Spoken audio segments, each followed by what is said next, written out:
Hello again, and welcome to the fourth and final module of our Trinity Church Online Abuse Prevention Plan training. Thank you for going through the training and for all that you do serving at Trinity. In this module, we will talk about photography, internet use, social media, counseling, understanding and reporting abuse, and fire evacuation. Let's get started. So for photography and video recording, it will only be done by a designated ahead of time approved worker and only by that person or persons. When photography or video recording will be done at a general public church service or activity, signage will be posted notifying those in attendance that the event will be captured on film. Individuals may choose to stay out of the line of the camera or, if necessary, opt out of the event. That sign is posted just inside the door of the foyer. For all events and programs serving minors, parental permission will be secured via the registration form or on the church's photography release form prior to taking photos of the minors. No photographs will intentionally be taken of minors for whom we do not have parental permission. This is always really important to keep in mind. We will not post photographs on Facebook or any other social network. No photographs will be tagged or labeled with the name of a minor at any time, including but not limited to use on websites, bulletin boards, or newsletters. Let's talk about internet use at the church. Any computer at the church that is accessible to the general public will be placed in an open area where the screen is visible, and any minor accessing a church computer must be authorized to do so by the ministry leader and be fully supervised while doing so.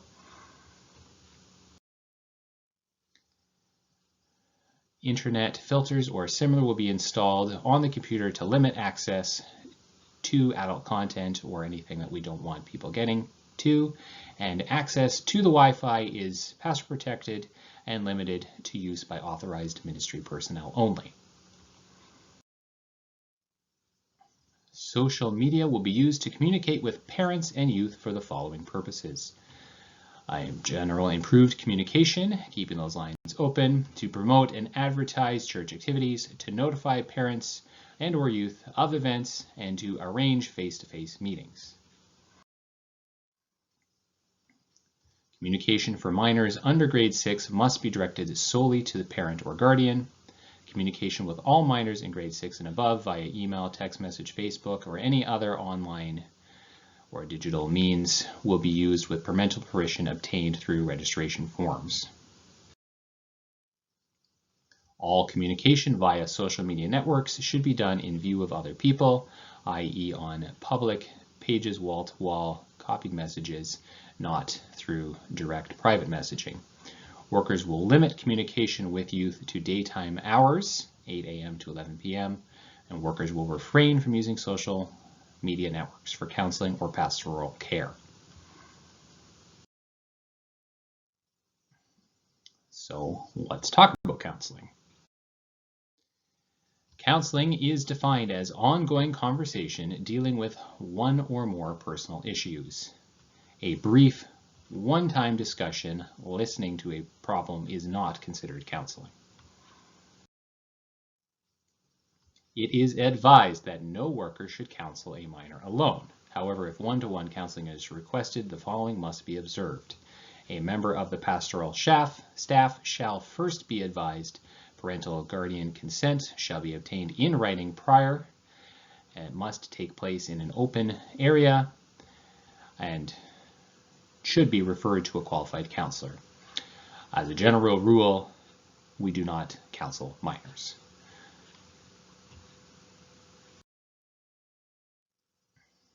Let's talk about how we understand abuse. We need to look for the warning signs, things like nervousness around adults, aggression towards adults or other minors, inability to stay awake or concentrate for extended periods, sudden dramatic changes in personality or activities, unnatural interest in sex, frequent or unexplained bruises or injuries, low self-esteem, or poor hygiene. Those are some things we want to be looking for. Some signs of possible physical abuse: frequent bruises, burns, restraint marks, unexplained injuries, patchy hair loss, grip marks. Behaviors associated with physical abuse: reluctance to explain injuries, fear of going home, fear of an adult, uncharacteristically aggressive behavior, or uncharacteristically passive and compliant behavior. A noticeable change either way. Extremely low self-esteem. Behaviors associated with physical abuse: wearing of seasonally inappropriate clothing, likely to hide bruises, difficulty cooperating with peers, fear of going to a particular place, like the washroom or a certain classroom or by a closet, things like that. Possible signs of sexual abuse: pain or itching in the genital area, urinary or bowel problems or infections, signs of sexually transmitted diseases, odors, abdominal pain or discomfort, difficulty sitting or walking, pregnancy. Behaviors associated with sexual abuse: inappropriate sexual knowledge for their age, promiscuous or sexually provocative actions or lack of normal attraction to the opposite sex, fear of being alone with an individual, fear of going to a particular place. So we do have a responsibility for reporting, so let's talk about that. Our corporate obligation: we are a corporation with the responsibility for the well-being of the minors in our care. The legal obligation: the law requires that any person involved with the care of minors to report any abuse of minors. We will do this through our pastoral staff and, in their absence, a person approved by the board of directors. Please contact the board chair. We also have a spiritual obligation. God has given us responsibility to care for the minors, therefore it becomes everyone's personal responsibility to provide for the safety of these minors. Reporting abuse is a demonstration of love, care, and concern. When do you report abuse? If someone has suffered physical harm inflicted by a worker or other person, someone was lost or injured and the worker has not provided adequate supervision and care, someone has been sexually molested or exploited by a worker or other person, someone was in need of medical intervention and a worker neglected or refused to provide for the minor's medical care, if a minor arrives to a church-sponsored function with signs of abuse. We report abuse if a minor has suffered emotional harm or psychological damage and demonstrated by severe anxiety, depression, withdrawal, self-destruction, and aggressive behavior. The minor's parent or the person having charge of the minor does not provide or refuses or is unavailable or unable to consent to services or treatment to remedy or alleviate the harm. Who will report and to whom? Each person who believes or suspects on reasonable grounds that a minor is or may be in need of protection has the legal obligation to report the suspicion directly to Family and Children's Services. It is the sole responsibility of the individual making the report to do so immediately. No one may conduct an investigation into a case of abuse or question an individual beyond what was stated earlier, that is, to stop or prevent an abuse event. The senior pastor or the designate shall conduct a preliminary investigation of the allegation of abuse and make a report to Family and Children's Services if their findings so warrant. Once a report has been made to FNCS, no further investigation may be made until authorized by the proper civil authorities. This will be after the police and FNCF have finished their investigations.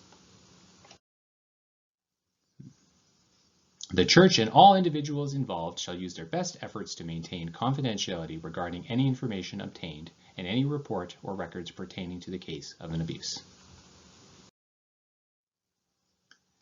If questioned regarding a case of abuse, direct the person inquiring to the lead pastor or the person designated by the board of directors.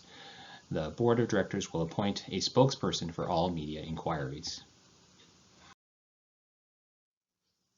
Lastly, we will touch base about our fire evacuation policies and procedures.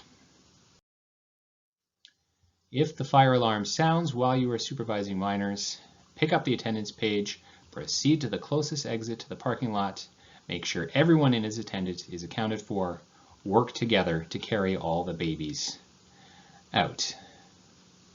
You can see here is the main floor plan, and here is the plan for the basement. Thank you very much for completing the final module of our online abuse prevention plan training.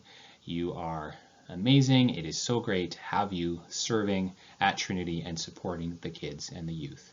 May the Lord lead you and guide you as you serve Him. So please make sure you go ahead and complete the comprehension quiz now that you have finished all the online training module videos. You will need to get 100% on the 20 questions in the comprehension quiz. It will tell you if you did not, so please repeat until you have gotten 100%. It is an open book test, so you feel free to have a copy of the prevention plan documentation in front of you as you answer the questions. God bless.